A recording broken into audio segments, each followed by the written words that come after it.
ভাবতেছো? আসলে বিষয়টা কি আমাকে বলো তো। কিভাবে যে তোমাকে বলি, বলতে লজ্জাও লাগছে।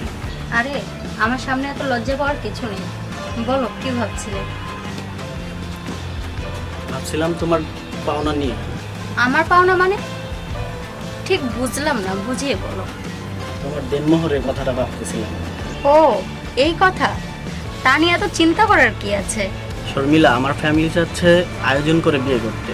হ্যাঁ, অনুষ্ঠান করবে, আত্মীয় স্বজন এলাকাবাসী সবাইকে নিমন্ত্রণ করবে।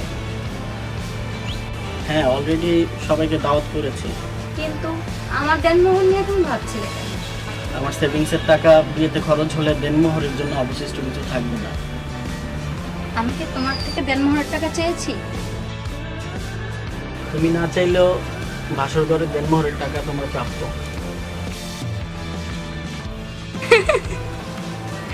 কি ব্যাপার, তুমি হাসছো কেন? শোনো, তুমি আমাকে কত টাকা দেনমোহর দেবে তা আমি বলতেছি।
তুমি কখন আসছো?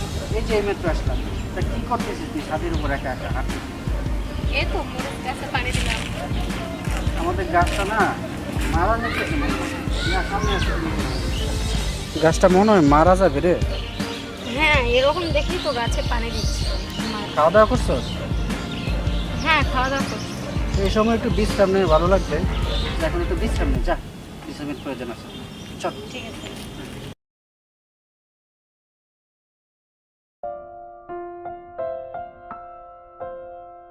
আসসালামু আলাইকুম। ওয়ালাইকুম আসসালাম। চাচা কেমন আছেন? আলহামদুলিল্লাহ, আমি ভালো আছি। তুমি কেমন আছো বাজান? জি চাচা, আল্লাহর রহমতে ভালোই আছে। মাশাআল্লাহ। আমি তো আপনার বাড়িতে যাইতেছিলাম। আমার বাড়িতে কেন, কি ব্যাপার? চাচা, হঠাৎ করে আমার ছোট বোনটার বিয়ে ঠিক হয়ে গেছে। মাশাআল্লাহ মাশাআল্লাহ, তো ভালো খবর। হ্যাঁ, তো আগামী শুক্রবারই বিয়ে। আচ্ছা, আপনারই তো বিয়েটা পড়াইতে হইব। পরামো, সমস্যা কি? আমি তো কাজী সাহেব, বিয়া করানোই তো আমার কাজ। জি চাচা। তুমি কোনো চিন্তা করো না। না না, যেহেতু আপনি আছেন, হ্যাঁ। আমি ইনশাল্লাহ কোনো চিন্তা করি না। আচ্ছা আচ্ছা, কুলার দেশের বাড়ি কোথায়? ওলার দেশের বাড়ি তো ময়মনসিংহে। মাশাআল্লাহ মাশাআল্লাহ, ময়মনসিংহের ছেলে পেলে অনেক ভালো, চিন্তার কোনো কারণ না, নেই। ভালোই। ময়মনসিংহ হালুয়াঘাট আছে না? ও আচ্ছা আচ্ছা আচ্ছা, ভালো ভালো। তাহলে চাচা এই কথাই রইলো, ইনশাআল্লাহ। আপনি মিস করেন না। না, আমি মিস করবো না, তুমি কোনো চিন্তা করবে না। আমি ঠিক মতন একটা জুমার নামাজ পড়ে তোমাকে বাড়ি থেকে ইনশাআল্লাহ চারটা খাওয়া দাওয়া করবো। জি ইনশাল্লাহ। ঠিক আছে? তা কই যেতেছেন এদিকে? এদিকে একটু বাজার দিকে যাইতেছি, এই যে মেম্বার সাহেব একটু আমার যাইতে বলছিল। ও আচ্ছা আচ্ছা, ঠিক আছে। তাহলে চলেন, আমি তো আর চলো। ওইদিকে যাবো না। না, চলো। আপনারা পাইলেছি। আচ্ছা, আচ্ছা, আসেন, আসেন।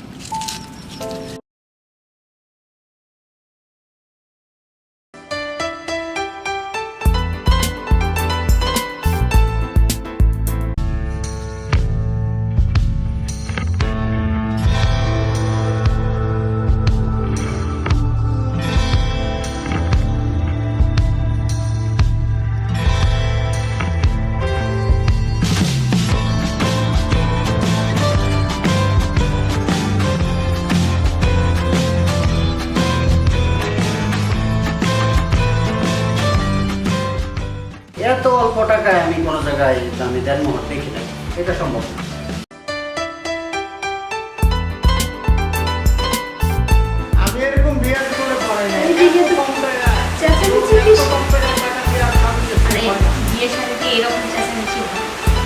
মনের মিলন থাকলে সবই সম্ভব হয়। বাবাজি দেনমোহর না বাড়ায় তাহলে আমি কি ফিস পাবো?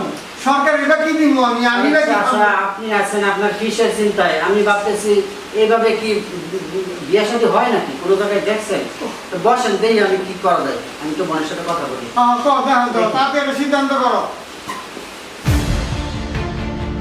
এটা কি করে সম্ভব? আমি তো কিছুই বুঝতেছি না। সবিতা পাঠ্যপত্র কি বলতেছে জানো? মাত্র 1005 টাকায় নাকি জানো? এটা সম্ভব না।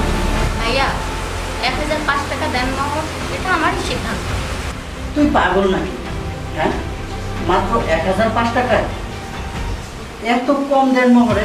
না না, এটা হতে পারে না। আমি কি কুরবানির ষাঁড় গরু যে তুমি হাটে নিয়ে চড়া দামে বিক্রি করবে? এমন কথা বলি বল, তুই কুরবানির ষাঁড় গরু হতে যাবে কেন?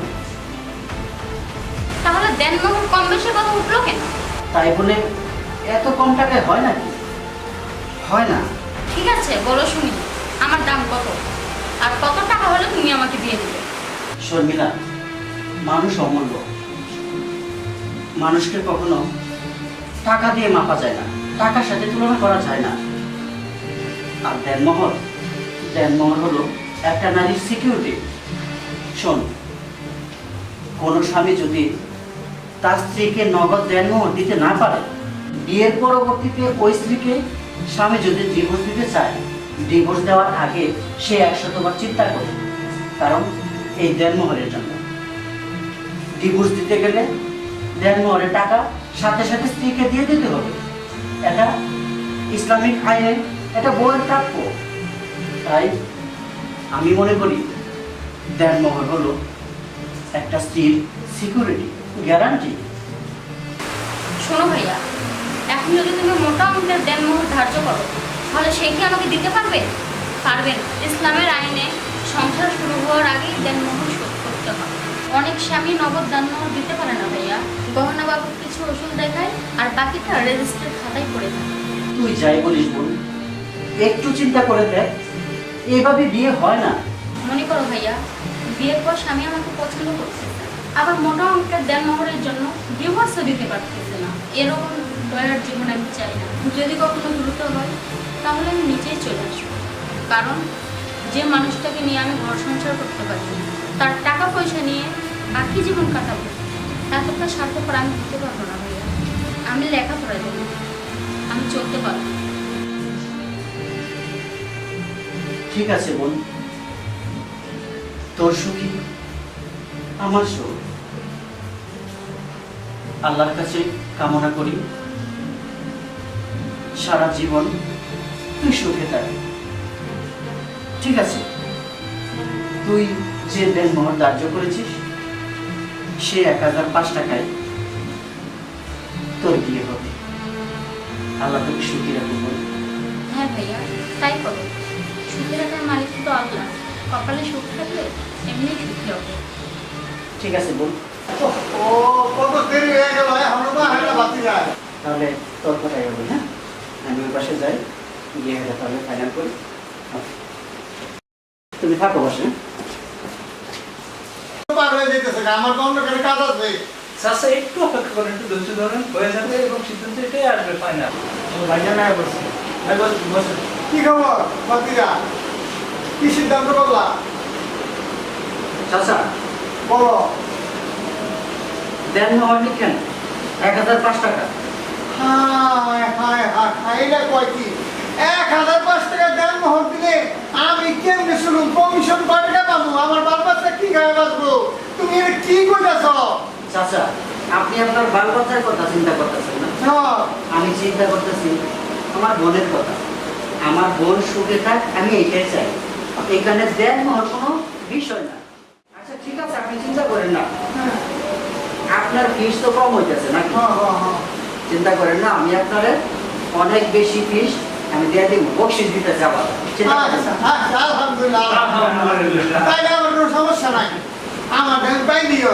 ঠিক আছে, আর আমার বোনের জন্য দোয়া করেন, আমার বোন যেন সারা জীবন সুখে থাকবে।